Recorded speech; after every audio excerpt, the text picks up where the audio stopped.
from turning coronavirus from a pathogen to profit. Developing and owning a coronavirus vaccine has become a biotech arms race with political overtones. This vaccine gold rush is starting to bother me. Gold rush. Let's keep that in mind. And so somewhere between 2012 and 2013, something happened. The federal funding for research that was feeding into places like Harvard, Emory, University of North Carolina, Chapel Hill, that funding suddenly became impaired by something that happened at the NIH, where the NIH got this little tiny moment of clarity and said, I think something we're doing is wrong. And in 2013, the NIH said, gain-of-function research on coronavirus should be suspended. The National Institutes of Health had a moral and social and potentially legal reason to object to research. But the letters that were sent to the researchers essentially said, you are receiving notice that we're telling you to stop. And now on the bottom of the page, we're going to clarify what stop means. Keep going. But when the heat gets hot in 2014 and 15, what do? You offshore the research. You fund the Wuhan Institute of Virology to do the stuff that sounds like it's getting a little edgy with respect to its morality and legality, but do you do it straight way? No. You run the money through a series of cover organizations to make it look like you're funding a U.S. operation, which then subcontracts with the Wuhan Institute of Virology. The U.S. could say, China did it. China could say, the U.S. did it. And the cool thing is, both of them are almost telling the truth.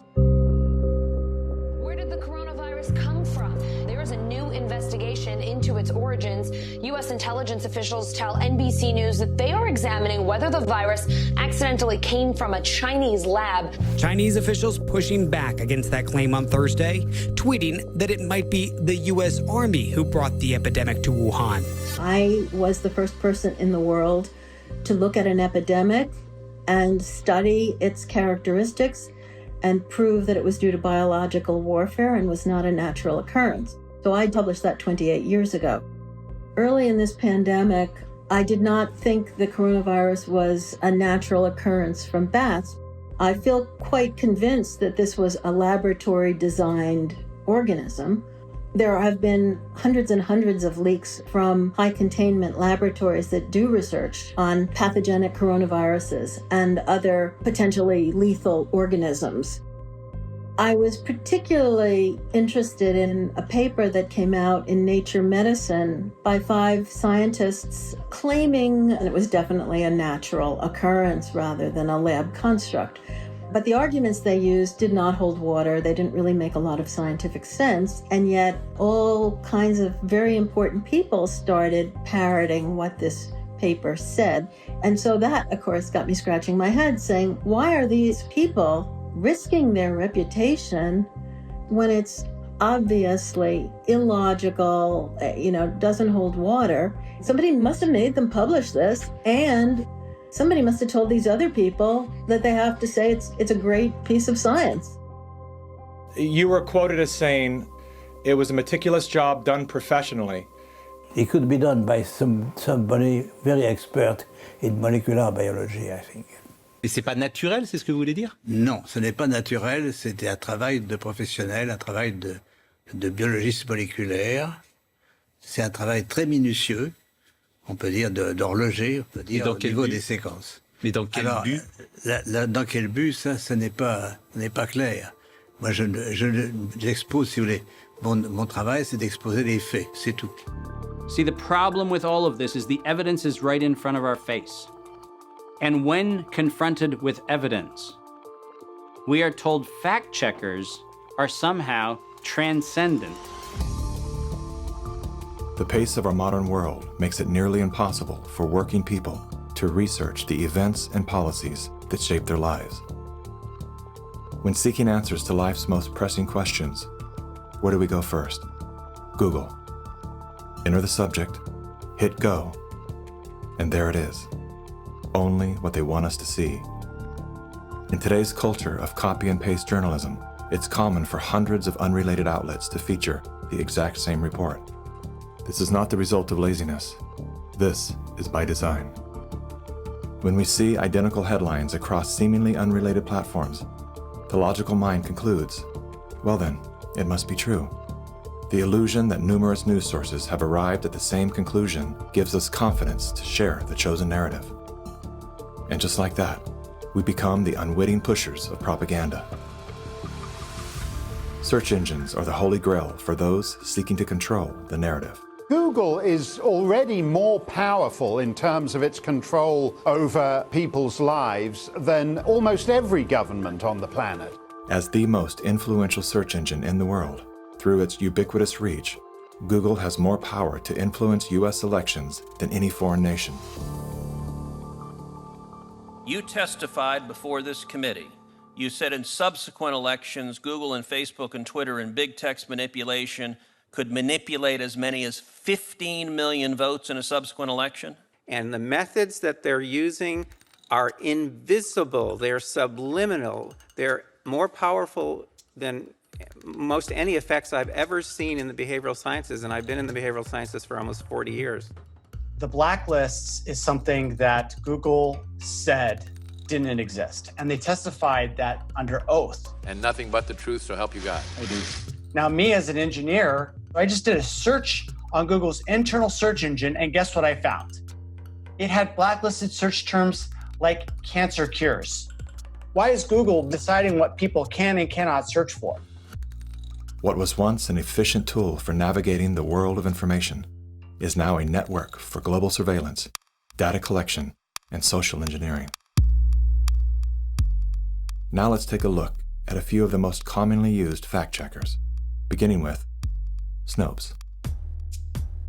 The husband and wife duo of David and Barbara Mickelson founded Snopes.com in 1995. They had no journalism background or training whatsoever. They built their fact-checking empire by using Google as their primary verifying source. The Mickelsons divorced in 2015. Barbara sued David for embezzling money that he had allegedly spent on prostitutes, as well as a lavish honeymoon with his new wife, who worked as an escort in Las Vegas before joining the Snopes cast of characters. In 2017, David Mickelson's new business partners filed a lawsuit accusing Mickelson of multiple counts of fraud and embezzlement. Snopes proclaimed to be the internet's go-to source for discerning what is true and what is total nonsense. Yet one glance at their history of fact-free checking tells another story. When Dr. Mikovits claimed she was arrested without a warrant and jailed without a charge, Snopes rated her statement false. Had they bothered to explore the arrest documents, they would have seen that indeed there was neither a warrant nor signatures to officiate a charge, a fact that I confirmed with members of Dr. Mikovits' legal team. Was there a search warrant? No. And was she ever charged? No. Never charged with a crime. 100% correct. Judy has never been charged with any crime. Facebook's fact-checking arm, PolitiFact, is owned by the Poynter Institute, which has received substantial funding from big pharma allies such as Google and the Bill and Melinda Gates Foundation. Like Snopes, PolitiFact has a history of misleading the public. In late January of 2019, PolitiFact, Snopes, and FactCheck.org raced to squash the notion that coronavirus and its treatments were patented. They reviewed only 3 of the 4,452 publicly available patents, which unmistakably show that SARS coronavirus detection and treatment had been widely patented by both the public and private sectors. Facebook's founder pledged to the WHO, saying they would remove false claims and block exploitative ads. They're working with the World Health Organization and with the NHS, so they have a hotline, if you like, from those official sources.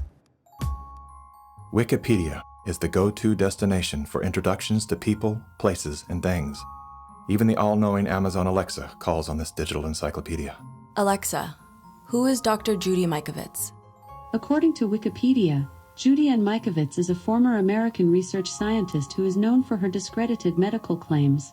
She has been described as an anti-vaccination activist and a promoter of conspiracy theories, and has been accused of scientific misconduct.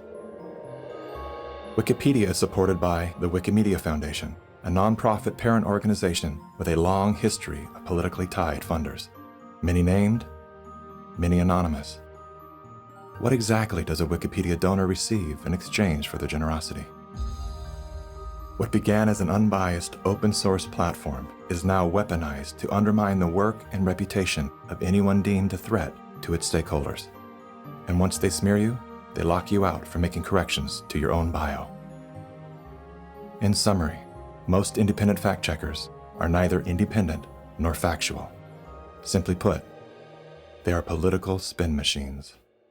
And so what they have done is they've decided that there's an approved narrative. If it is in line with the CDC's public pronouncements, and if it's in line with the World Health Organization public pronouncements, it is presumed to be correct.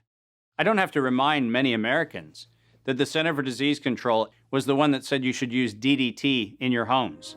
Used right, it is absolutely harmless to humans and animals. Remember the name, DDT.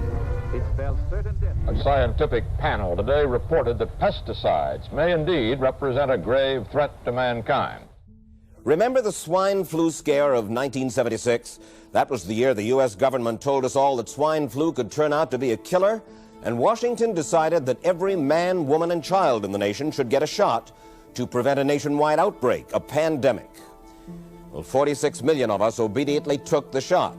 Did anyone ever come to you and say, there's the possibility of neurological damage if you get into a mass immunization program? No. No one ever did? No. I can't believe that they would say that they did not know that there were neurological illnesses associated with influenza vaccination. That simply is not true. We did know that. And he's lying. I guess you would have to make that assumption. Then why does this report from your own agency list neurological complications as a possibility? You didn't feel it was necessary to tell the American people that information. Dr. Sensor's CDC also helped create the advertising to get the public to take the shot. The vaccines are safe, so roll up your sleeve. And now Americans are claiming damages from Uncle Sam amounting to $3.5 billion. By far the greatest number of the claims, 2/3 of them, are for neurological damage or even death. There are serious concerns tonight about how well the CDC controls dangerous germs at its own labs after yet another safety lapse. For the third time in a month, the CDC acknowledged deadly pathogens were handled incorrectly in government labs. That CDC is the CDC that allegedly is looking out for your public health. When we start with the assumption that the official dogma has to be the objective standard, then what fact checkers look for is a piece of published media that confirms the statement made by that particular organization. And then debunkers and conspiracy theorist blower-uppers come in and say, we're going to make this thing clearly the scam that it is. Every media outlet that is in the public media right now has planted evidence, and they have re-ranked pages. So if you look today at face mask wearing, and if you look today at social distancing studies, you will see the studies that used to be number 1, number 2, number 3 on the pages of PageRank Search don't exist anymore. And what is there are studies that wind up having headlines that support the common narrative. You're going to be hearing more about advanced guidelines. Because if you can keep people from assembling, guess what they're not talking about? They're not talking about the issues of the campaign. If you can keep people in their homes, the only source of information that you can have is what you curate for them. Now I know how to target my electorate. They're in the only place I allow them to be, being fed the only message I'm allowing them to hear, through a media that I control.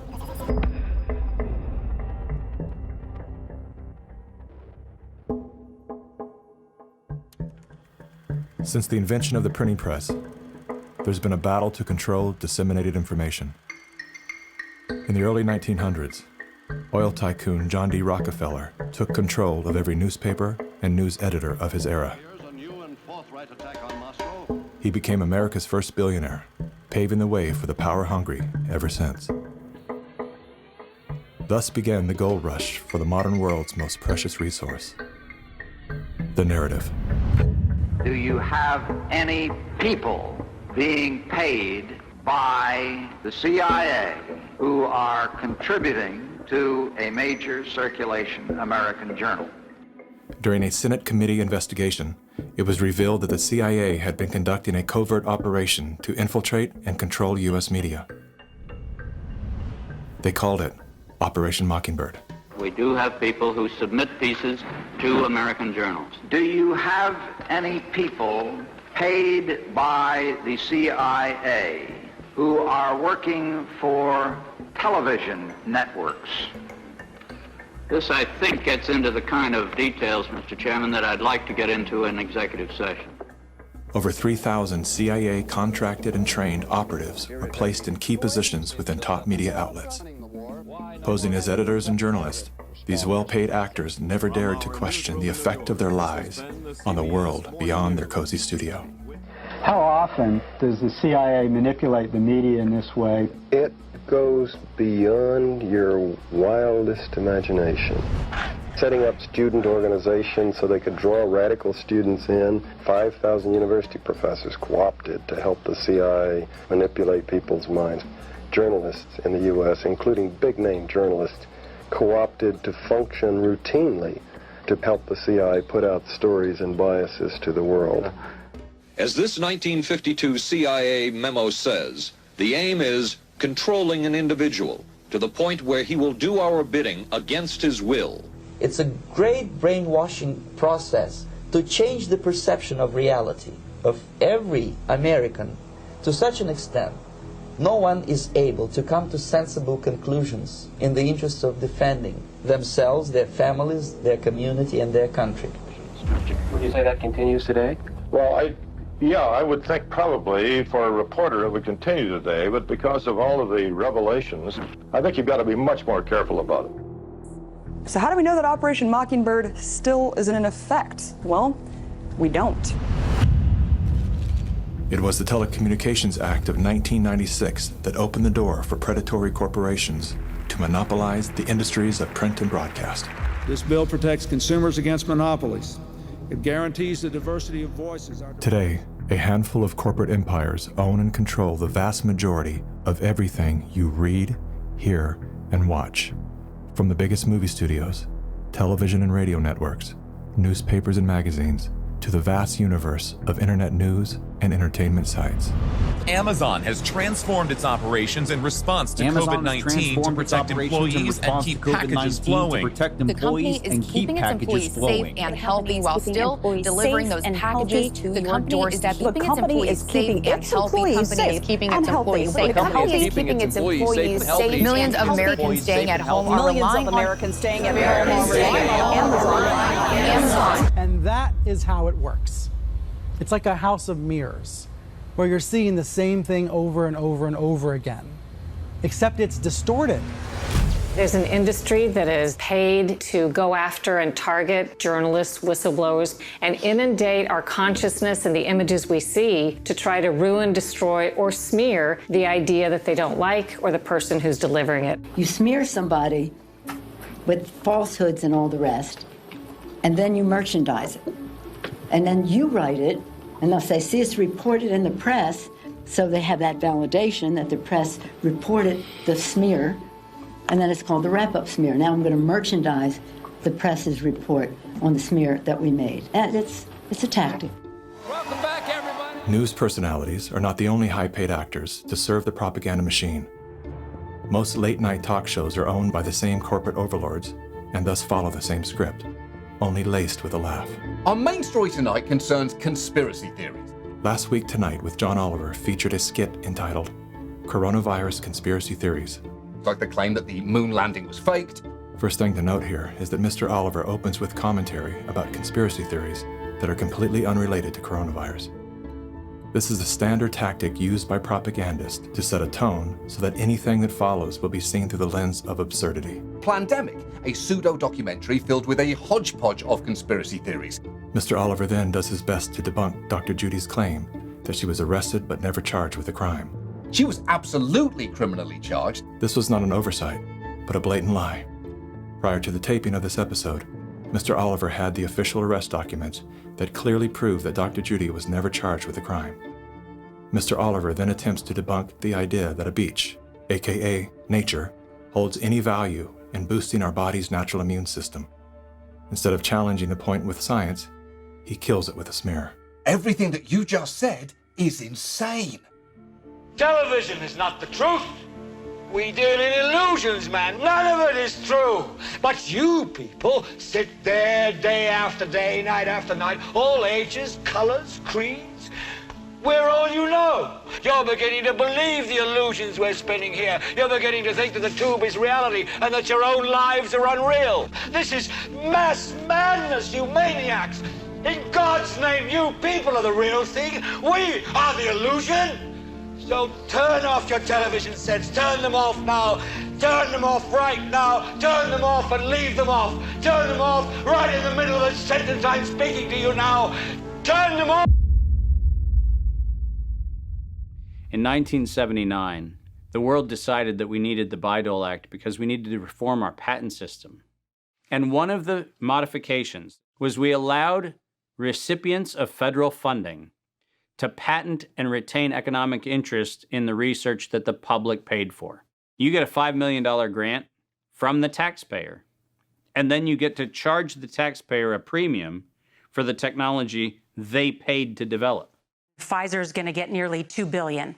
Moderna receiving $438 million in taxpayer money. And yet both companies have said they will not sell the vaccine at cost. They're going to make a profit on it. Should pharmaceutical companies profit off this vaccine research that taxpayers have helped fund?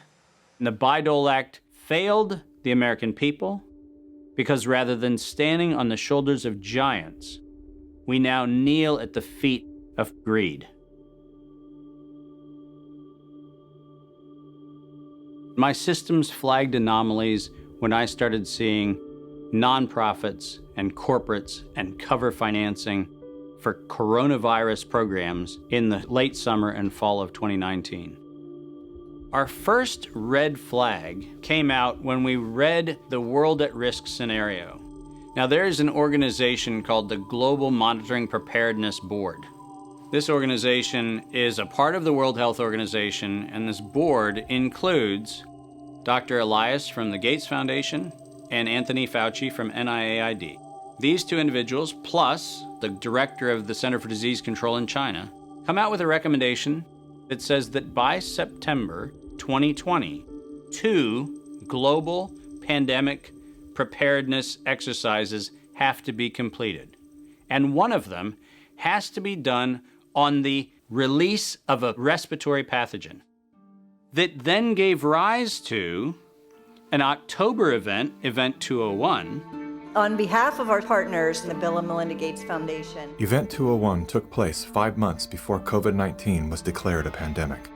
The participants of the event are some of the same people that are now deeply involved in the real pandemic and profiting from it as well. Event 201 was a scripted, multi-camera, live event that was broadcast globally via the internet. An event of this complexity and magnitude would take months to write, prep, and produce, placing the conception date at least 1 year prior to the actual pandemic. There is no question that there will be a surprise outbreak. Anthony Fauci knew as early as January of 2017 that we would see an outbreak before the end of 2020. Even Bill Gates, a man with no medical training, knew it was coming. If we start now, we can be ready for the next epidemic. Every single thing that you have seen play out in front of your eyes, all of them laid out in their tabletop exercise, which, by the way, fact checkers have said has nothing to do with the coronavirus outbreak. Just happenstance. This is that wonderful universe of improbabilities where events just co-emerge and then nature conveniently backs itself into our architecture. That's the scenario we're supposed to accept. Brilliant.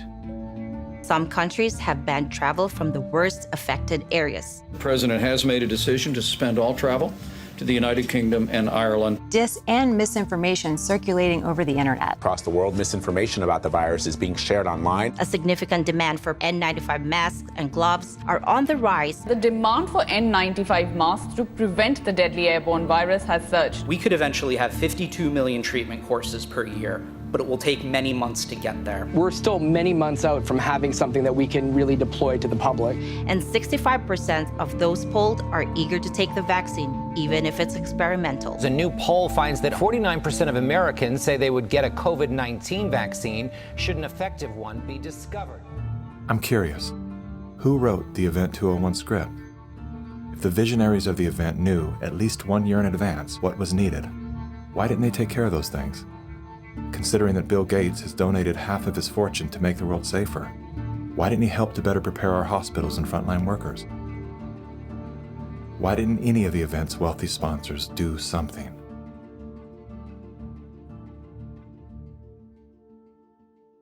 Now here we are. We didn't simulate this, we didn't practice. On behalf of our partners in the Bill and Melinda Gates Foundation. So both the health policies and economic policies, we find ourselves in uncharted territory. Event 201 was not the first scripted exercise to prophesize the future with astonishing accuracy. Leaders of global health and business have been seeding reality with fictional scenarios for several decades. The scenario, obviously, is fictional.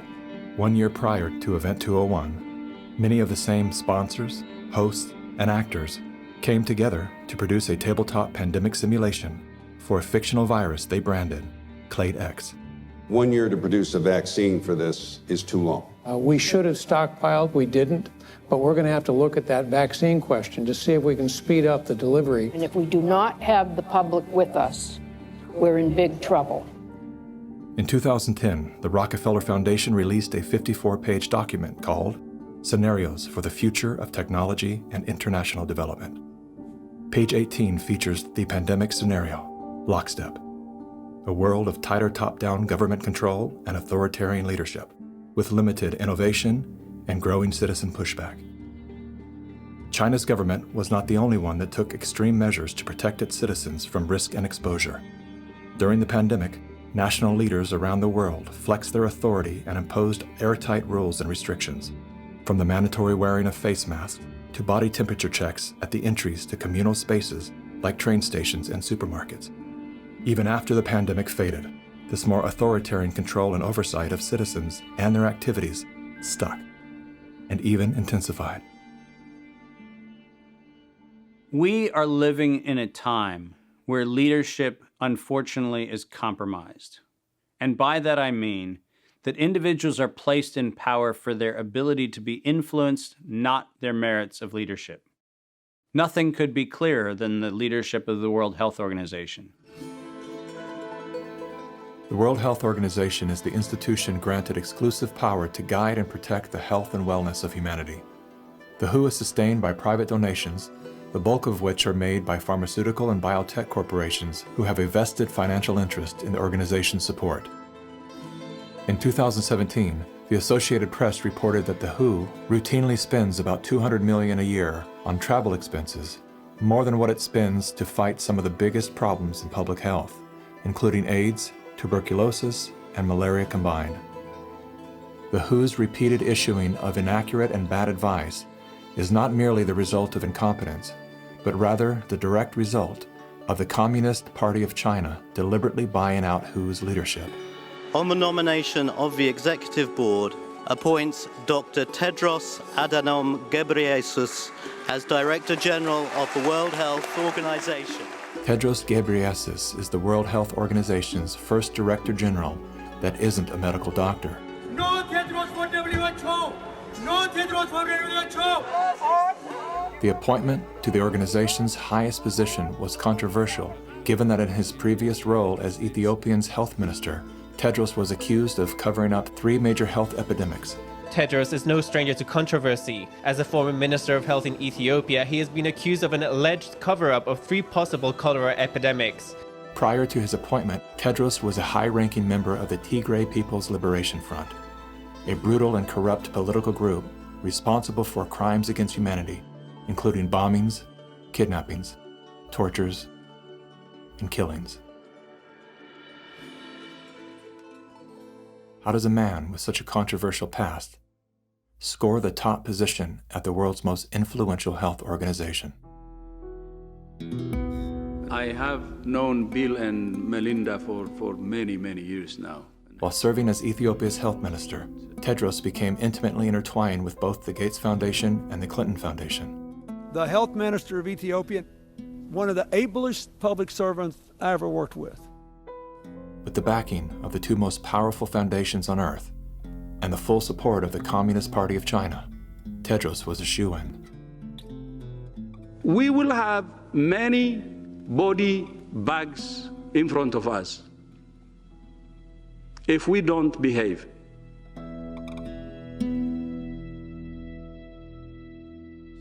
You cannot find a person promoting this scenario that's not part of the interlocking directorates of the World Health Organization, the CDC, the NIAID, or the organizations that are the philanthropic cover organizations that fund them. We now know that there are over 1,300 patents currently issued and held by organizations that are multiply recipients of funding through the Gates Foundation, through EcoHealth Alliance, through the Sherlock Biosciences connection back into open philanthropy, and all of them also have links directly to NIAID, Anthony Fauci's funding sources. If you have conflicts of interest in the funding and in the decision-making and in the inside knowledge that you have between competing or competitor organizations, that is a violation of the antitrust laws of the United States. These are federal crimes. If you had the power to immediately fix whatever's wrong with our current medical system, where would you start? Conflicts of interest. About 40 or 50 years ago, pharmaceutical CEOs actually went to jail if they knowingly sold a bad product and concealed information about the problems with that product. Since then, all they have done is paid fines. And so selling a product and concealing information about it is okay because paying the fine is considered the cost of doing business.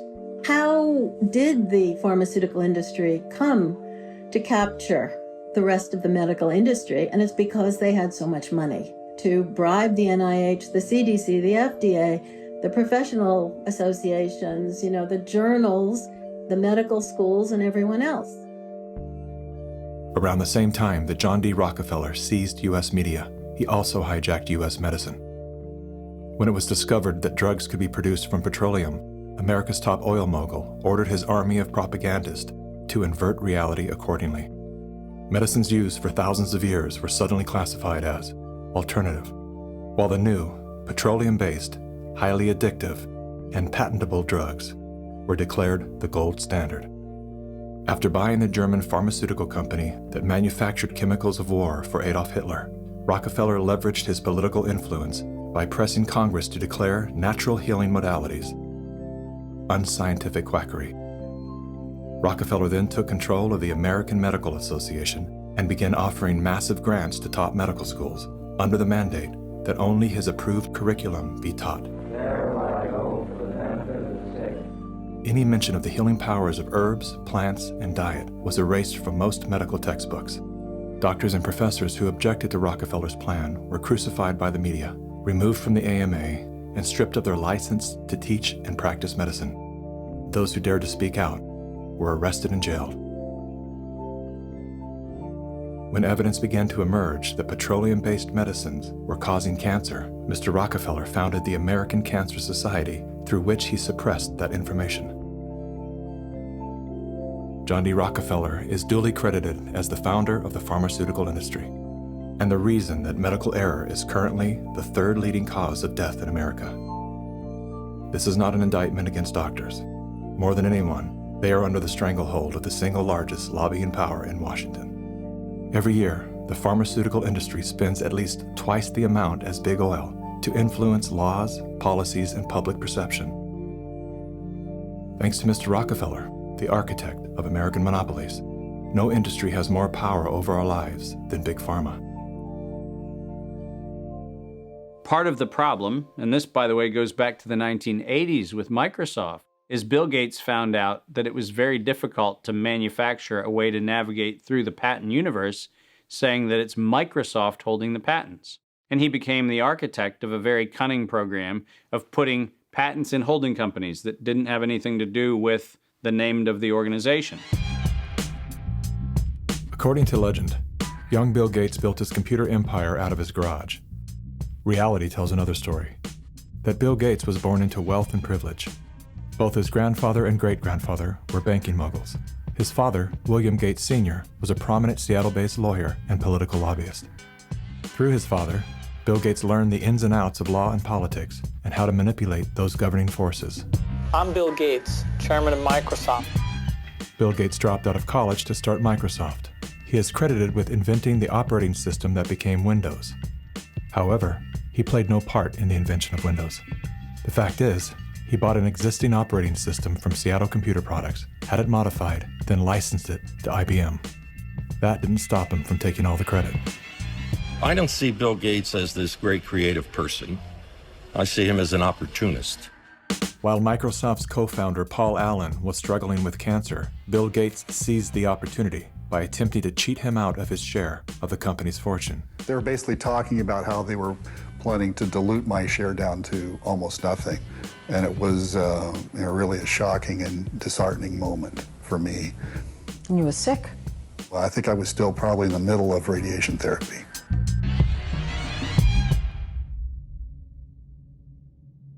Gates' business strategies came under fire in 1998 when the United States Department of Justice sued Microsoft for antitrust violations. This is tape 3 of the videotape deposition of Bill Gates on September. During the 18-month trial, Gates gave hours of videotape testimony.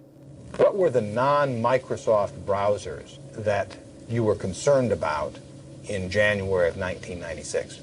That month. Yes, sir. And what about it? What non-Microsoft browsers were you concerned about in January of 1996? I don't know what you mean concerned. What is it about the word concerned that you don't understand?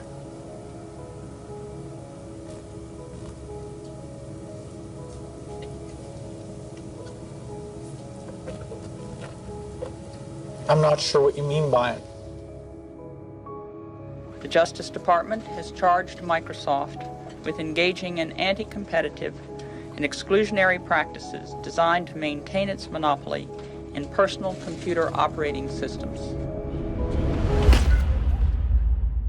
In a move to overshadow the negative press, Gates invested $100 million to set up the Bill and Melinda Gates Foundation. Overnight, Bill Gates transformed his public image from ruthless tech monopolizer to the world's most generous philanthropist. I'm pleased to announce that we're pledging an additional $1 billion to We had the chance to witness Bill Gates 2.0, the man you don't know. The rebranding campaign paid off. His net worth swiftly doubled, earning Bill Gates the title of richest man in the world. You've invested $10 billion in vaccinations over the last 2 decades, and you figured out the return on investment for that, and it kind of stunned me. Can you walk us through the math? In a Wall Street essay, Bill Gates declared vaccines the best investment I've ever made. There's been over a 20-to-1 return. So if you just look at the economic benefits, that's a pretty strong number compared to anything else. The Gates Foundation expanded rapidly into a massive, vertically integrated, multinational corporation, controlling every step in a supply chain that reaches from its Seattle-based boardrooms to the villages of Africa and Asia. Is the world's largest private philanthropy causing harm? The Bill and Melinda Gates Foundation has made millions of dollars each year from companies blamed for many of the same social and health problems the foundation seeks to address. The Gates Foundation has investments in 69 of the worst polluting companies in the U.S. and Canada. Other companies in the foundation's portfolio have been accused of transgressions, including forcing thousands of people to lose their homes, supporting child labor, defrauding and neglecting patients in need of medical care. The Gates Foundation has not provided details. William H. Gates III and Melinda French Gates. As the top donor to both the WHO and the CDC, no one man has more power than Bill Gates to influence and control the health and medical freedom of all people. Normalcy only returns when we've largely vaccinated the entire global population. This will be the new normal until a vaccine is developed. Until we find a vaccine, going back to normal means putting lives at risk. We need to produce it and to deploy it in every single corner of the world. Full vaccination of our children and pregnant women. Development of new vaccines, therapeutics and diagnostics. Before effective vaccines and therapeutics are developed.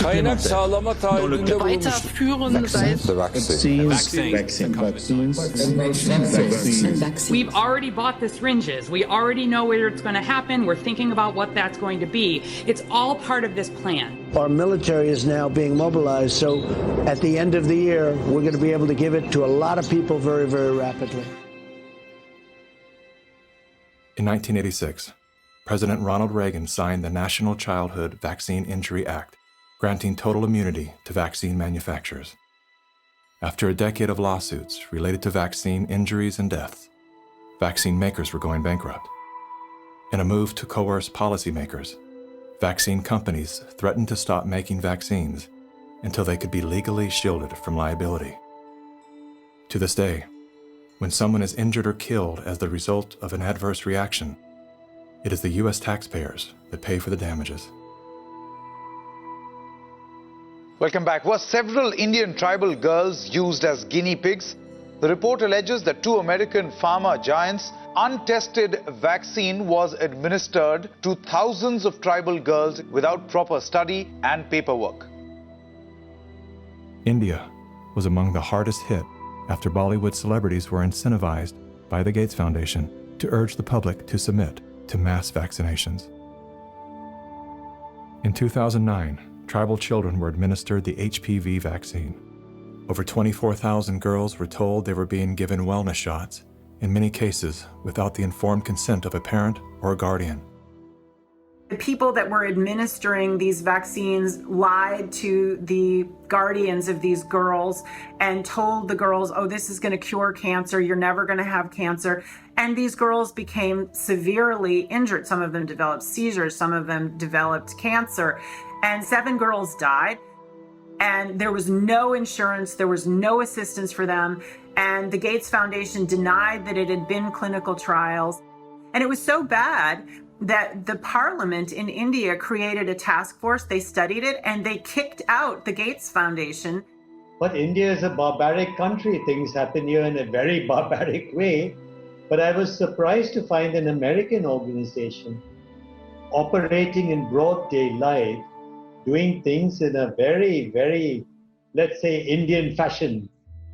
And so the route I took was that I want the whole procedure to be investigated. The Indian Parliament formed a committee, and it was to me a rather surprising move because you generally don't often have such a high-level inquiry into matters affecting poor people. And that was such an extraordinary report. I don't think Indian Parliament has ever come out with such a scathing report. And the government officials came up and said, we shouldn't have authorized this. We're sorry. We're not going to allow them again. And now they're back doing their same old tricks again. The good news is that human clinical trials can start as early as July 2020 for India's first COVID-19 indigenous vaccine that's been developed by Bharat Biotech. So you can imagine how the manipulation of the media, by the media, the manipulation of public opinion by leaders from all political parties unanimously saying, we want a vaccine. And the worst thing is they are taken as philanthropists. Whereas what this actually is the acquisition of political and financial power. And I think the second most populous country with 1.3 billion people is going to be a good base for pharmaceutical companies to make a killing and also kill a lot of people in the process. Yes, I just find it a pity that we haven't been able to get any benefit for the girls who suffered, you know. It's so terrifying as to what they're actually doing with the world. We're taking things that are, genetically modified organisms, and we're injecting them in little kids' arms. We just shoot them right into the vein. A 2018 scientific study released in the International Journal of Environmental Research and Public Health concluded that over 490,000 children in India developed paralysis as a result of the Gates-supported oral polio vaccine that was administered between the years of 2000 and 2017. Using all the usual sleight of hand, US-based media and fact-checkers rushed to bury this story. But thanks to the meticulous work of a team of Indian researchers and doctors, the inconvenient truth lives on the NIH.gov website. It's my honor to introduce Bill and Melinda Gates. Without any medical training, Bill and Melinda Gates founded the Global Alliance for Vaccines and Immunization, through which they fulfill their agenda to vaccinate the world. The foundation has been sued by the governments of some of the poorest and most vulnerable nations for causing serious harm through experimental vaccine programs. If you just look at healthcare workers around the world, they deserve to get the vaccine first. Here in the United States, really, it's going to be Black people who really should get it first, and many Indigenous people. Vaccines were always taught to us that it was safe, it was healthy, this is things that we had to do. But given the position that I am in now as a state legislator, and looking at these studies and reviewing a lot of these studies, is very scary. And I want the African American community to open up their eyes. Of all the places that Mr. Gates could have gone in the world, why did he settle on Africa? It's not because he cares about people that look like me. He cares about an agenda. African bodies have been used as lab rats for many years for Big Pharma. They are using us for trials, they are using us for testing, but as an African, I say no more. Africans, they're tired of becoming the guinea pigs of the world. Their antennas are raised and they're telling each other all over social media. They're on high alert right now.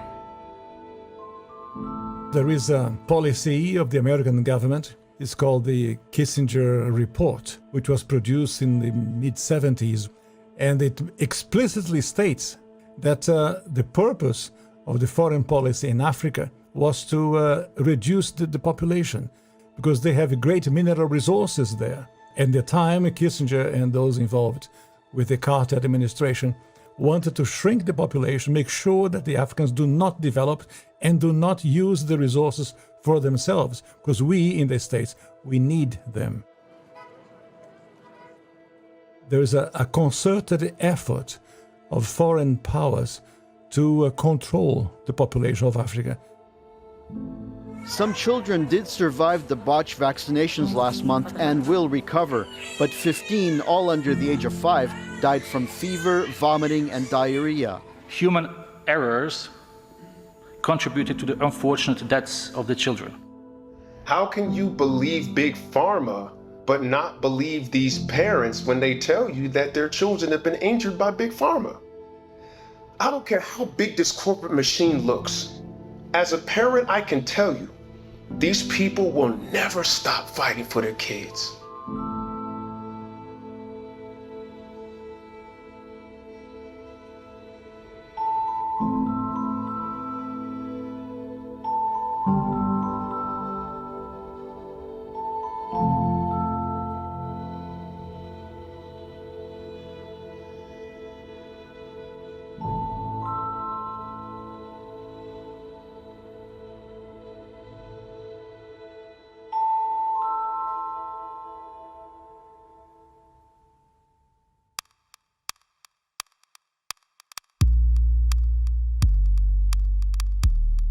It would take hours to list all of the questionable initiatives that Bill Gates is involved in. Here's a few of the highlights. Gates is one of the key funders in the Stratosphere-Controlled Perturbation Experiment, designed to block out the sun in an effort to control global warming by releasing massive amounts of calcium carbonate and other materials into the upper atmosphere. Critics, including environmental scientists, have called the project a global genocide experiment. Gates has invested over $1 billion in Earth Now's global surveillance project. The project will launch hundreds of satellites into space, which will allow for the 24/7 monitoring of all people everywhere. In partnership with MIT, Bill Gates has developed a new technology that allows vaccines to be injected under your skin along with your medical records. The Quantum Dot Tattoo will implant an invisible certificate that can be scanned by authorities using a cell phone app and infrared light. Eventually, what we'll have is certificates of who's a recovered person, who's a vaccinated person. So eventually there will be this digital immunity proof. The EPA recently approved an experimental use permit to Oxitec, a biotech company funded by the Bill and Melinda Gates Foundation. In an effort to fight malaria, Oxitec will soon release millions of genetically modified mosquitoes in various U.S. states. According to the NIH website, programs are being developed to allow human immunization via mosquito bite. It was Science magazine that coined the phrase, flying syringes. Would you raise your hand, please? Do you solemnly swear the testimony you're about to give in the matter now pending should be the... A shocking new report from the New York Times sheds light on the connection between Microsoft founder Bill Gates and the late Jeffrey Epstein. You report these two men met at least 6 times. Well, I believe there were more. This included visits to the mansion, seeing each other in Seattle, flying on Epstein's plane. When flight logs revealed that Gates had been a passenger on the Lolita Express, he claimed that he didn't know that the private jet belonged to Epstein. He also denied that he and Mr. Epstein were involved in any business deals. However, an expose by the New York Times revealed that not only did Bill Gates initiate a relationship with Jeffrey Epstein well after he was convicted of sex crimes, but the two were also involved in the process of co-founding a multi-billion-dollar charitable fund. Why would they ever set up a charitable trust benefiting Jeffrey Epstein? That it was all about philanthropy, that Bill Gates just wanted to find new sources of money. Why would one of the richest men in the world choose to partner with the world's most notorious pedophile? A deeper dive into Epstein's world revealed that the two men had more in common than meets the eye. Like Gates, Epstein was a billionaire philanthropist with a passion for science, health, education, and children. The Jeffrey Epstein Foundation donated millions of dollars to top universities, science institutes, medical schools, early education programs, youth initiatives, and international peace accords. Bill Gates is either the most misunderstood man alive or one of the most convincing con men to ever live. Is he a benevolent hero or a malevolent opportunist? Bill Gates. Personally, I would love to believe that one of the richest men in the world is giving away his fortune for the betterment of humanity. I want to believe that endearing smile. I want to believe that his heart is as soft and warm as his sweaters. At the very least, I want to believe that he's unaware of the damage he's done.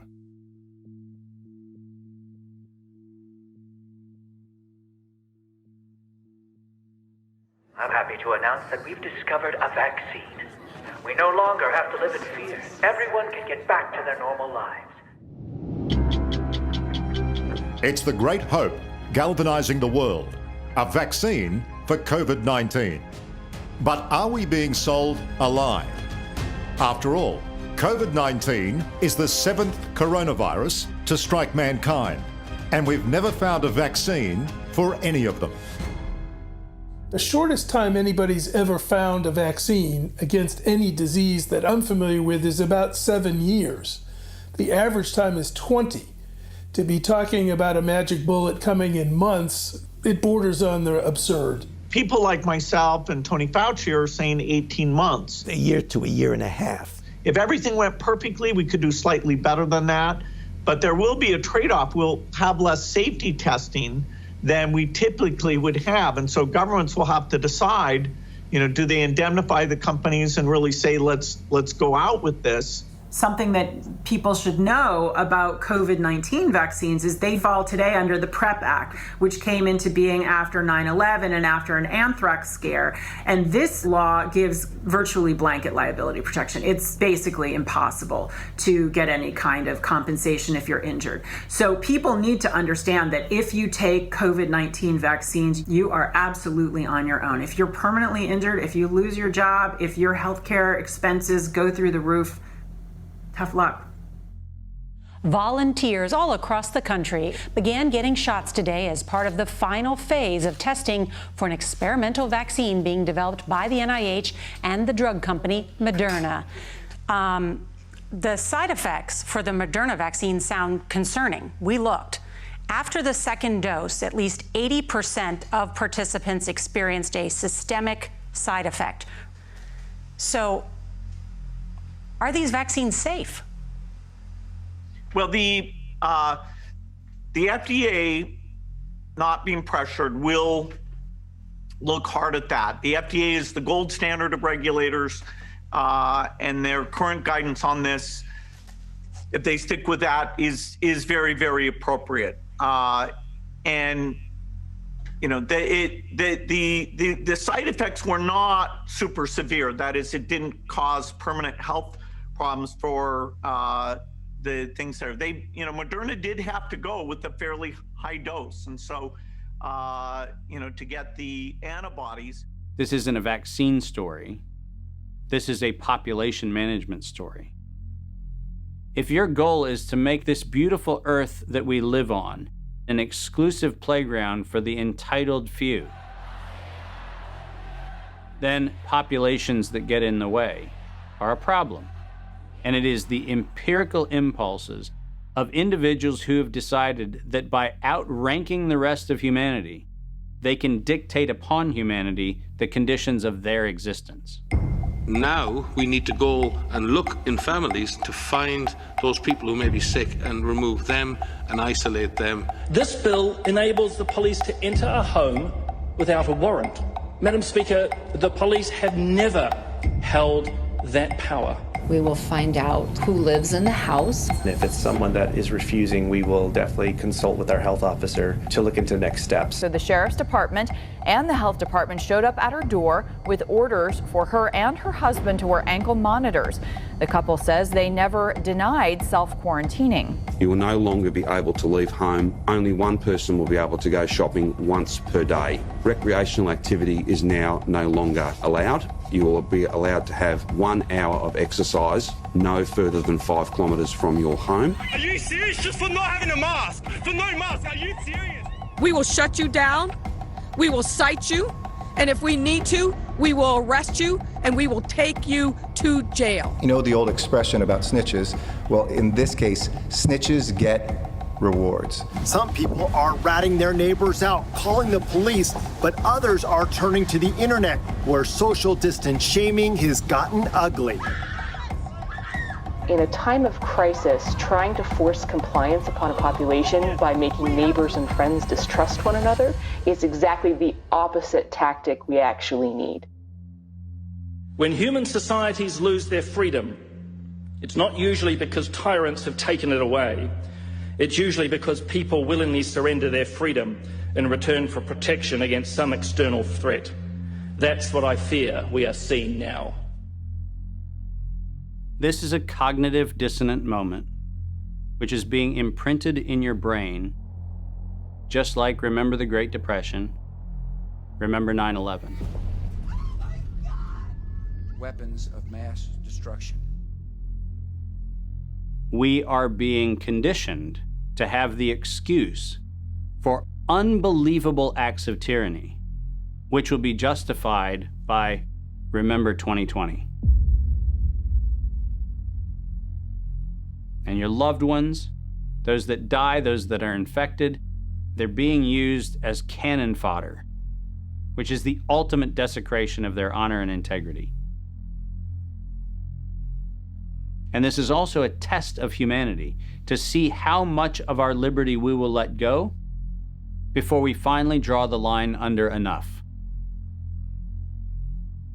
Benjamin Rush, a signer of the Declaration of Independence, stated, "Unless we put medical freedom into the Constitution, the time will come when medicine will organize into an undercover dictatorship to restrict the art of healing to one class of men and deny equal privileges to others. That time is now." Well, this won't be the last pandemic that we face. So we, we'll have to prepare for the next one. That, I'd say is, will get attention this time. Mm-hmm.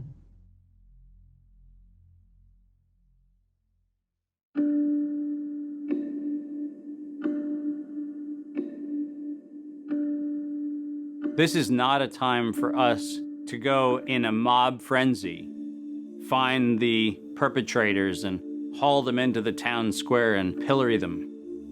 This is a moment for us to recognize that every decision that is being made today by any of the conspiring parties made perfect sense in each increment when each one of those decisions was made. The sum of those incremental steps has led to devastation because they lost touch with their fellow humanity. But that's an invitation for each one of us to examine how we're living and how not a single decision we make, not one, in any moment, is without consequence. This is our moment to reclaim our humanity.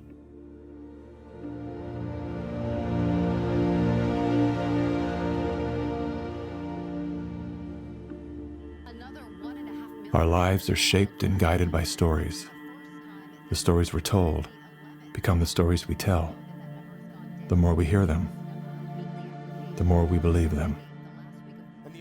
When used as a tool, they help us to better understand who we are, where we came from, and where we're going. When used as a weapon, they can be deadly. One of the most dangerous stories we've been told is the one that goes something like this.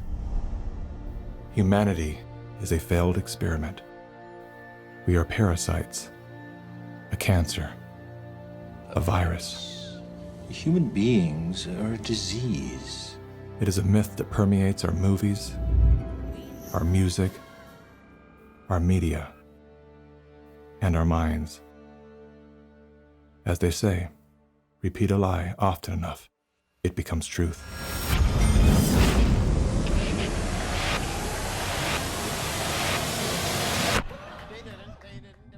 Perhaps that was the goal of the authors of that story. We feel too afraid to have kids because we feel that we're heading towards civilization breakdown as a result of Fear shuts down the part of our brain designed to solve problems. Without that ability, we look for others to guide and save us. In doing so, we lose touch with our most primal nature. We forget that we are an extension of the most brilliant and resilient ecosystem in the universe. We stop eating food grown from the earth and begin consuming products processed from machines. We trade medicines that heal for drugs that harm. We abandon love and liberty for debt and dependency. The good news is, our story is not over. The climax has yet to come. That moment when the hero rises from defeat, summoning a force they forgot they had. A force within, a force of nature.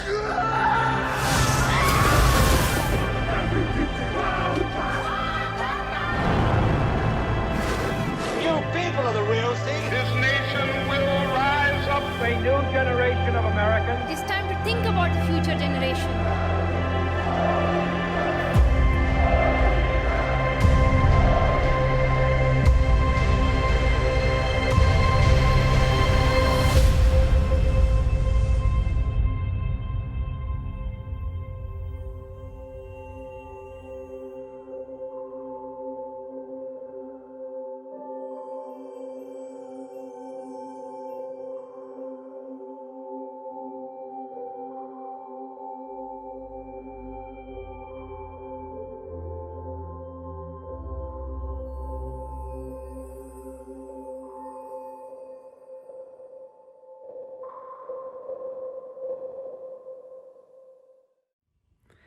And that is the conclusion of Plandemic Indoctrination. Wow. I hope you enjoyed that film as much as I did. I just want to say a massive thank you to every single member of the London Real Army worldwide, the over 35,000 people who donated to create the Digital Freedom Platform that was used to stream this film to you absolutely free. They're just legends out there, and we just feel so proud that we can represent them and continue to put out content that is uncensored, unscripted, and unedited. If you want to join and become one of the founding members of the Digital Freedom Platform, go to freedomplatform.tv/give and fight with us on the front lines for our most basic fundamental human right, which is freedom of speech.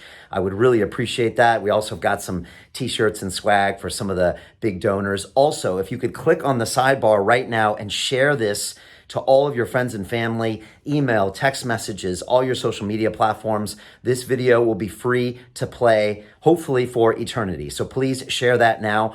Also, there are downloadable clips, small pieces of the movie that you can go to right now and upload to your social platforms or share with anyone out there. So there's a whole list of those. You can click on that and download it and put it on Instagram or YouTube or Facebook, etc. Also, on top of that, if you wouldn't mind, sign our open letter.